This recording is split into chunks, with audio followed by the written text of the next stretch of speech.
and he's that extra bit of damage that the Flash Wolves are looking for in the early game. And last pick is Akali, and that might be top lane Akali. It is. Akali without Shroud is fairly vulnerable.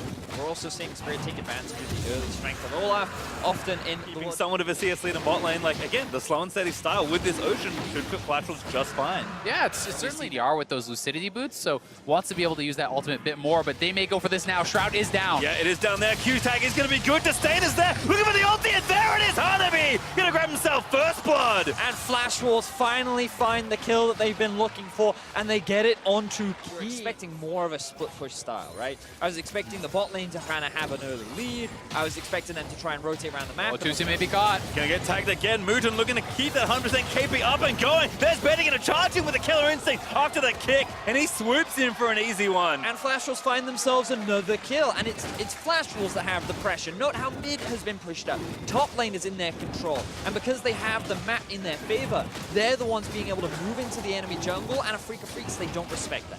And I love how they recognize Tuzin is a guaranteed kill. They donate that over to Betty, get the Kai'Sa going, and he is going to be going for that AP build, working towards his Nashers, and certainly is going to be a really big threat. The potential to... See how Afreeca caught out 2 of the tanks, yet we're only able to take off 50% of their HP. Keen is still sitting in the top. Oh, nice from almost at 32 minutes. And no Baron has been taken just yet. In fact, there's only 5 towers total between these two teams that have been taken. Oh, here we go. Play from Tusi, going to try and knock one in. It's Mugen that they grab. He's already pretty low. He is going to fall after that stopwatch. And They're now going to Baron. That's massive. That is such a massive pick. They just killed Mugen. Flash Wolves, they didn't try to force it.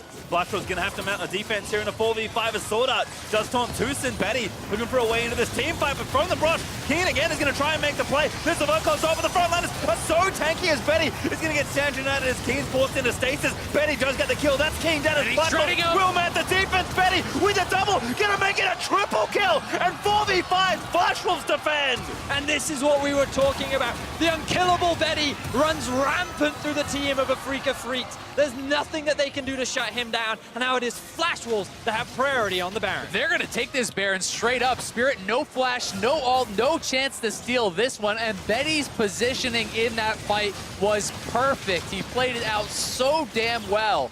Afreeca could not get enough damage onto the Kai'Sa to really ever threaten him, and once that threat started to fall down, all hell broke loose for Afreeca. Huge Elder could hold, but for now they're going to take the last of their Baron buff and try and knock down this 6th turret. Flash Wolves are hunting. They see the prey in their eyes. They're going for the dive. Dive is brewing. Kramer likely to target this. Hanabi going to charge in as Curry gets flipped back around. Betty is back in there, but Keen's actually doing a decent job zoning him away. The Stand United Bird to try and defend his Flash Wolves. Maybe going a little too far, but Hanabi, he gets the first kill on Takuro, but there's actually the counter kill there for Kramer. This is able to grab the shutdown. The turret will fall. Ended up losing their tower, and Flash Wolves are still coming out on top. Yeah, and it's honestly kind of concerning when they can go for a 5v5 straight up under the turret in your face like that. Betty is basically zoned completely, and it's a trade and you lose your turret, right? Like, it becomes very hard to see how they are really going to win these 5v5s as on the side of Flash Wolves. They have picked up a couple of wars now, but now they're collapsing onto Keen. This just keeps happening. Maple pops the righteous Gory, charges in. Keen already taking a little too much damage. There's no real carry here.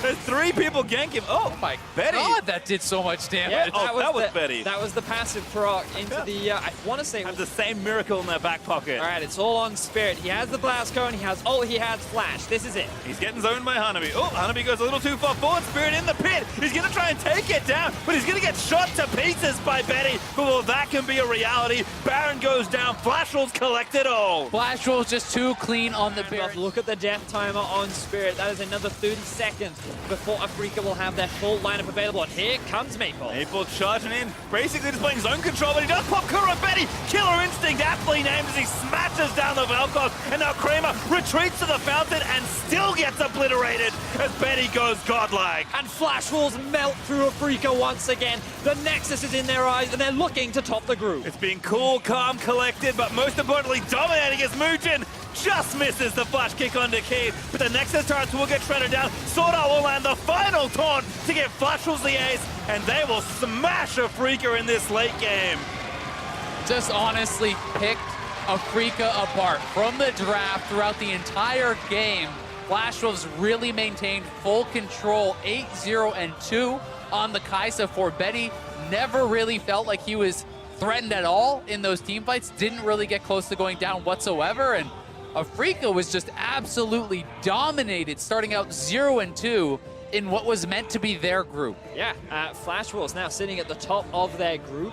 They may be tied with G2 depending on how the next game goes, but this is looking like a very different group from what many expected and how things to play out, especially